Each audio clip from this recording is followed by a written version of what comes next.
Hi, it's Dwyer. GamblersAdvisory.com, dwyervip.com. Remember, the opinion you should follow should be your own. Just consider this video to be a second opinion from a complete stranger online. You know, I was once watching a movie, and one bad guy looks at the other. I think it's a Paul Newman movie, The Road to Perdition. And that bad guy says to the other, "This is the life we chose." Well, they could have been talking about boxing. Manny Pacquiao fought Jeff Horn. We all saw a different fight, didn't we? Right? I thought the fight was close, but as I said in the post-fight video, I thought Manny Pacquiao eked it out. But I did think it was a close fight. Right? Teddy Atlas.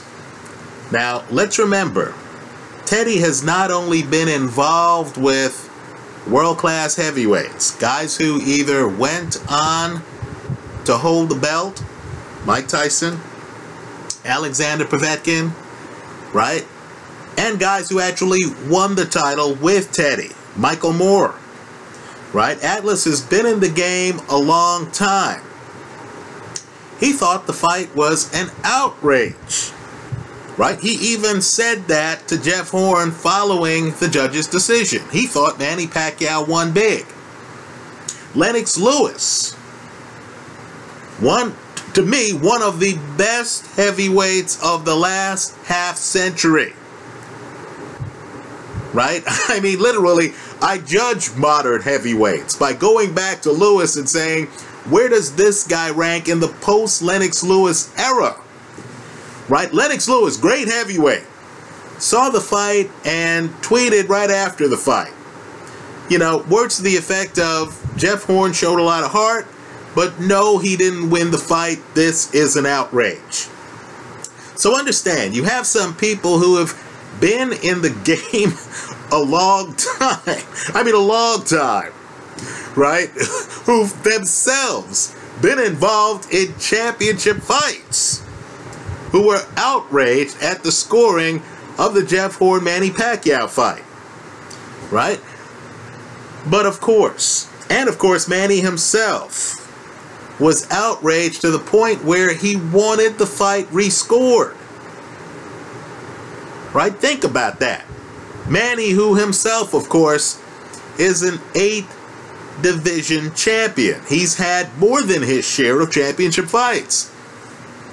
So, of course, the sanctioning body has the fight rescored, brings in anonymous judges from different countries, has them score the fight. Now, keep in mind, this is the same fight that Teddy Atlas at ringside thought was an outrage. And, of course, what do they come back with? They come back with Jeff Horn beating Manny Pacquiao. Right, in line with the opinion of former champions Danny Green and Jeff Fennick. So just understand, unlike other sports where people look at the scoreboard at the end of the match and they say who scored more goals, or who scored more runs, or who scored more points, and people can see the winner just by looking at the scoreboard.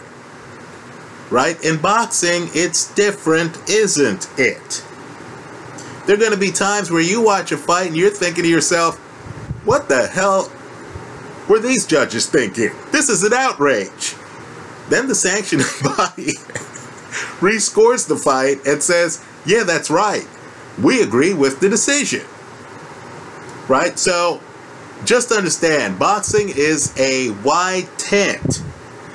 Obviously, the judges who scored this fight don't come from the Lennox Lewis school of boxing, right? We all look at matches and we all score things differently and think of things differently, right? You'll be surprised how many videos I make here online where people just flat out tell me, Dwyer, you're crazy, you're delusional.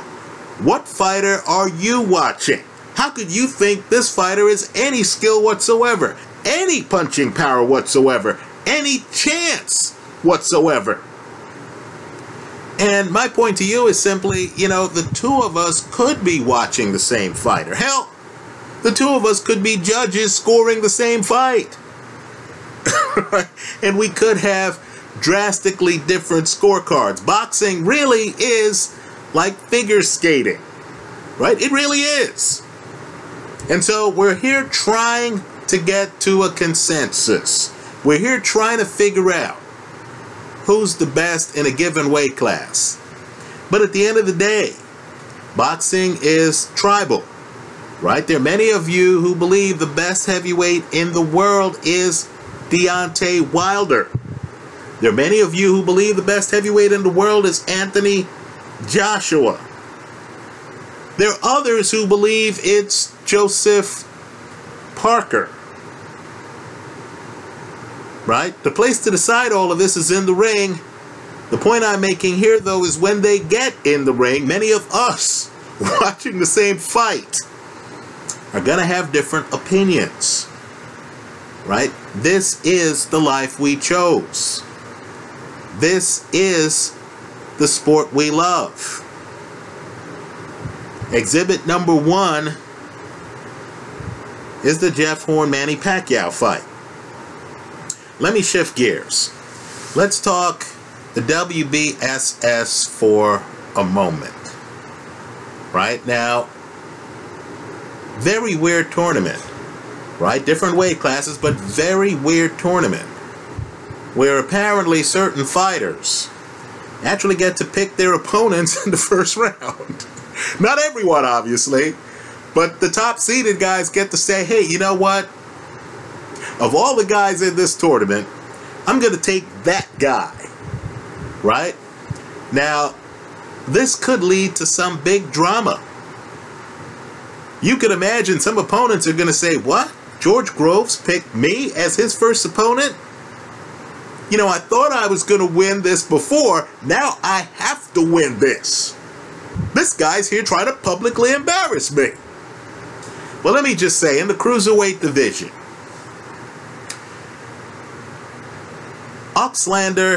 Oleksandr Usyk, right? And I know I'm butchering names. I hope you know who I'm talking about. We'll call him Usyk, right? He's picked former champion Marco Huck for his first opponent. Now, I believe many fans are going to look at the number of fights the guys have had as professionals. They're going to look at the quality of the opposition the guys have faced. Right? Understand, Marco Huck has faced Alexander Povetkin. Marco Huck has faced Steve Cunningham. Right? Huck has faced more guys out there than has Usyk. But what I want people to do, and I'm going to overgeneralize here, right? I'm going to overgeneralize badly here. These fighters, I'm sure, have many tools. But I'm just telling you, these two fighters come from different sides of the sport. Right? Marco Huck is what I consider, and I'm a baseball fan, a fastball pitcher. Right? Marco Huck throws an A+ straight right hand up top. We're simplifying it. We're generalizing it. I'm sure you're going to see the fight. Marco Huck's going to throw some left hands, and you'll say, hey, Marco Huck has a left hand, right? In terms of the punches you have to deal with, in terms of your margin of error as an opponent of Marco Huck's, your margin is a lot smaller. I mean, a lot smaller when dealing with Huck's straight right hand. It's a lot smaller, right? You can get hit with Huck left hands and survive. Maybe you're hit, maybe you're a little dazed, maybe maybe you're holding on a little bit, but you can survive. Right? A Huck right hand that hits you flush can change the course of the fight. Right? I've seen Marco Huck destroy guys with that right hand. Now the key with Huck is that he's going to fight you trying to set up that right hand. He's what I call a one-handed fighter. You've heard me use that phrase with other elite fighters. Manny Pacquiao, in my opinion, and yes, I know he hit Ricky Hatton with a hell of a right hand, but Manny Pacquiao is predominantly a straight left hand. Right? Deontay Wilder, and yes, I know Wilder will come in and windmill on occasion. Right? That's him windmilling against Audley Harrison when Harrison's on the floor. Right? But he's really a straight right hand. In other words, you can get hit by his left hand and you can think to yourself, man, that's a decent punch. Right? You don't get the chance to think. You don't. If you're hit flush with his right hand. Arthur Spielka, what were his thoughts when he hit the canvas? Folks, he didn't have any thoughts. He was unconscious. Right? Marco Huck is so predictable, in my opinion, to world-class fighters that when you go back and look at the tape of the Povetkin match, you're going to see Povetkin, who normally doesn't do this, literally ducking under Marco Huck's right hand. He knew the right hand was not going to come low. He knew that if Huck threw a low right hand, right, a body shot with that right, it wasn't going to have the same impact. So Povetkin is literally just in there avoiding the right hand. Right? Huck can hit him with some lefts. I'll take those. Right? The right hand, okay, I'm concerned. I'll be vigilant. So he's literally ducking under Huck. Now keep in mind, Huck's an excellent athlete. That fight goes the distance at heavy. In other words, Marco Huck went deeper against Povetkin than did Carlos Takam. Right? Than did Mike Perez. Right? Now understand, while Huck is a fastball pitcher, you know the fastball is coming. The question is whether you can hit it. Right? That's very different than Usyk. Right? I view this fight as a mismatch. Usyk is the guy who comes in, who studies you.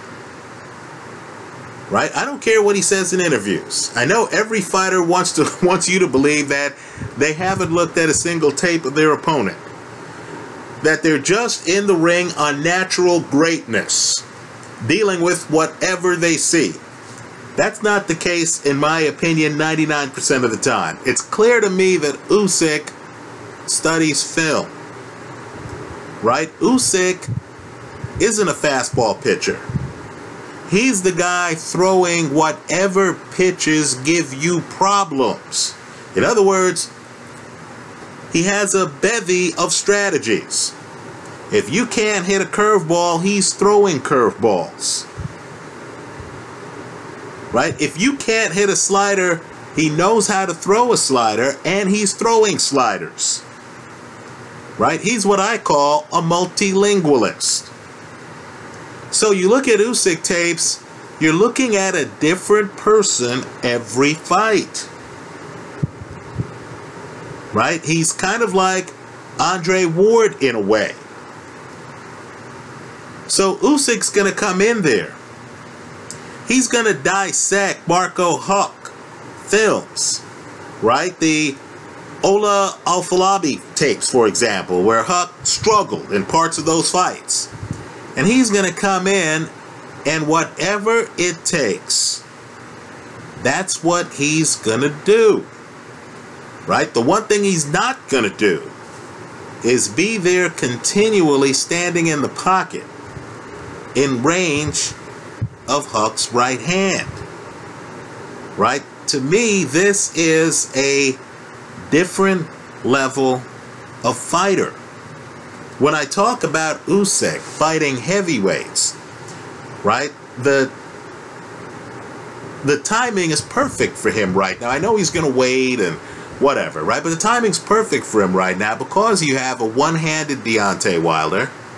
You have a very stiff, upright, predictable Anthony Joshua. Right? I'll agree, Joseph Parker's a wild card. Parker's the guy who, if you fight him slow, you do better. than if you actually try to attack him and get aggressive with him. He's the bear you don't want to wake up.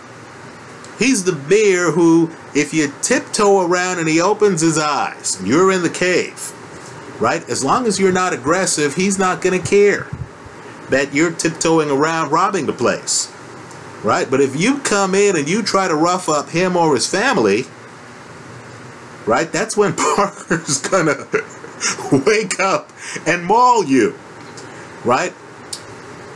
Well, let me just say this. I think Usyk is a different class than Marco Huck. This fight's not going to be close. I'm not expecting a Manny Pacquiao-Jeff Horn fight where we're sitting around debating it at the end of the fight. I believe this might be a fight where a stoppage is possible. If not a stoppage, then total domination, where if any judge scores the fight for Huck, people in the crowd are going to gasp because it's going to be that ridiculous. So, you have to win 3 in a row single elimination to win the WBSS. I believe at this point Usyk is past the first round. I like Oleksandr Usyk big over Marco Huck. Usyk, of course, after picking Huck. Let's remember, this fight's happening not because Huck picked Usyk. It's because Usyk picked Huck.